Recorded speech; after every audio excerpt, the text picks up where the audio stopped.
안녕하세요. 기변TV 빈목입니다. 오늘은 왜 주요 교단들이 전광훈을 이단이라고 하지 못하는가에 대해서 이야기를 나눠보려고 합니다.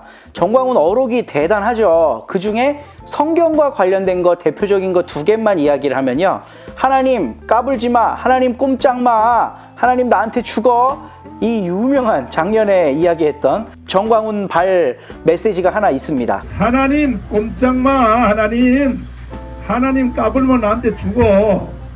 그리고 또 하나, 최근에 램지어 교수 때문에 위안부 문제로 다시 한번 우리나라가 뜨거웠었죠. 이때 이 양반이 아주 말도 안 되는 소리를 했어요. 성경 속 예수님의 족보에 등장하는 모든 여인들이 다 창녀들이다.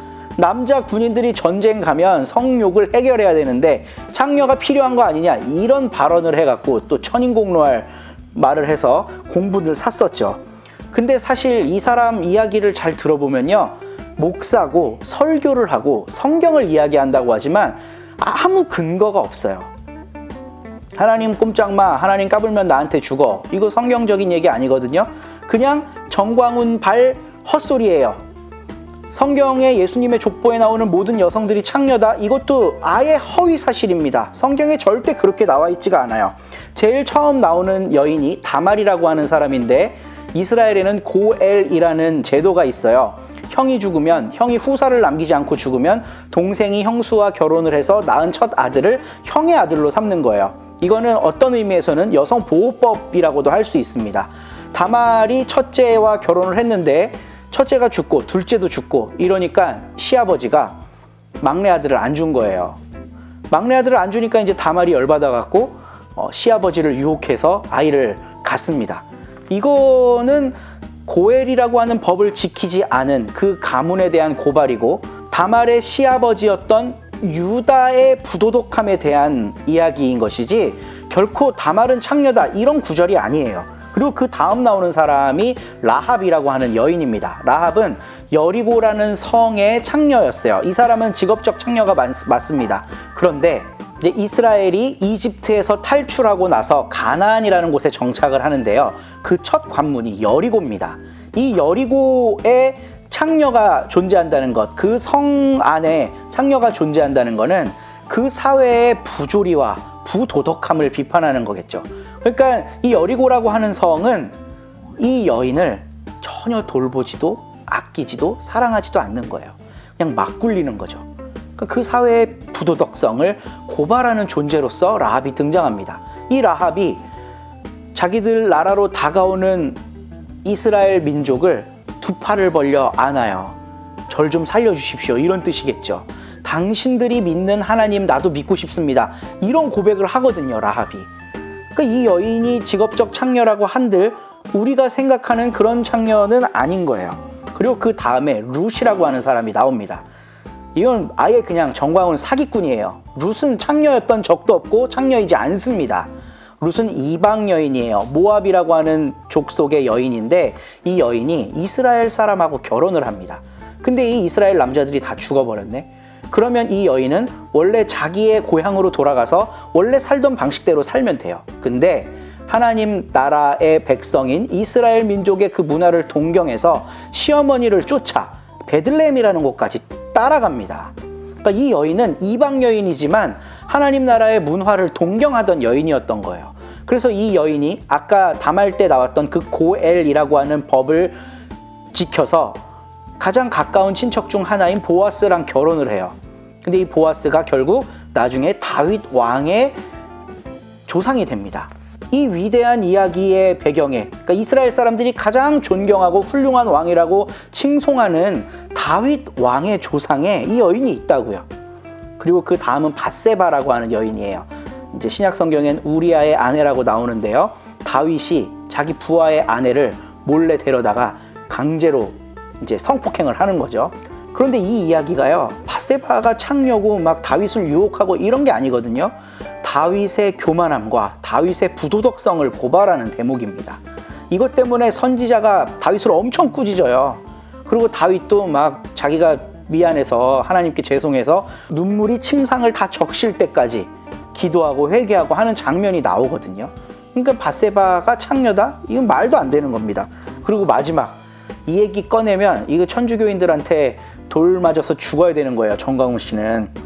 마리아가, 예수님의 어머니 마리아가 말도 안 되는 거죠. 역사 속에서 마리아는요, 교회의 어머니 또는 그리스도의 어머니로 칭송받던 분입니다. 요한복음에 보면요, 예수님이 요한한테 어머니를 맡기시거든요. 이거를 많은 성서학자들이 어떻게 해석하냐 하면 요한 공동체의 어머니로 마리아를 모셨다라고 해석하는 경우들도 있어요. 그래서 전통적으로 교회 안에서는 마리아는 성모로 불리잖아요. 근데 이게 웬 날벼락 같은 소리입니까? 근데 이런 이야기들의 결론에 정광훈 씨는 항상 어떤 말을 갖다 붙이느냐? 일본 편을 드는데 써요. 그는 왜 일본 편을 들까? 그게 문재인한테 안 좋으니까. 그게 문재인을 반대하는 거니까 일본 편 드는 거거든요. 그래서 정광훈이 하는 소리를 가만히 들어보잖아요. 뭐 설교도 하고 뭐 집회 때 부흥 집회도 하고 뭐 여러 메시지들을 전할 거 아니에요. 이 끝에 항상 뭐가 있는 줄 아세요? 문재인은 빨갱이, 우리나라를 공산화시키려고 하는 사탄의 자식, 이런 식으로 끝나요. 이 말을 하기 위해 성경 이야기를 하는 거예요. 그런데 그 성경 이야기를 제대로 하느냐? 완전 사기치는 거죠. 제대로 공부를 안 하는 것 같아, 이 사람은. 공부가 뭐야? 성경을 안 읽어보는 것 같아요. 아무리 생각해봐도. 그런데 이런 사람을 왜 주요 교단들은 이단이라고 이야기하지를 못하는가? 가령 여호와의 증인과 같이 이상한 종말론을 이야기한다든가, 신천지나 통일교와 같이 재림주, 뭐 이만희, 문선명 이런 재림주가 있잖아요. 이런 뚜렷한 교주가 나타난다든지 이러면 이제 교회는 아예 1초의 망설임도 없이 이단으로 규정을 합니다. 그런데 정광훈은 이런 이야기를 하지만 자신을 재림주라고 하거나 시한부 종말론 같은 거를 이야기한다거나 그러지는 않거든요. 아, 그래서 못하는 건가? 근데 너무 찜찜해요. 너무 찜찜해. 요즘 목사들 이야기 조금만 잘못하면 바로 이단돼요. 특히 뭐 이슬람 문제, 반공 문제, 동성애 문제, 이런 얘기 조금만 잘못하면요, 목사직이 날아갑니다. 그런데 이렇게 막말을 쏟아내는 정광훈 씨에 대해서 교단들은 왜 자제시키지 못할까? 여러 이유가 있겠지만 가장 중요한 이유는 이거라고 생각합니다. 거의 모든 교회 안에 그를 지지하는 세력들이 있어요. 거의 모든 교회 안에. 온누리교회, 우리 교단에서 전체로 보면 가장 큰 교회거든요. 여기 막 프랜차이즈를 많이 해갖고요. 그 교회 장로들이 집단적으로 정광훈 집회에 참석하잖아요. 시골에 있는 저희 아버지가 다니시는 교회에는 뭐 한 50명 남짓 모이는 자그마한 교회거든요. 거기에 장로님 3분 계세요. 그 중에 한 분이 이 집회 갔다 왔다고 자랑한다니까요. 저의 짧은 목회 경력이지만 제가 그동안 거쳐왔던 모든 교회에 정광훈 지지자가 있습니다. 그런데 문제는 뭐냐면요, 그들이 시니어들이고 기존의 교회 안에서 영향력이 있다는 거예요. 이 영향력은 크게 2가지로 나뉘는데 기존 성도들에 대한 영향력입니다. 근데 이건 사실 그렇게 중요하지 않아요.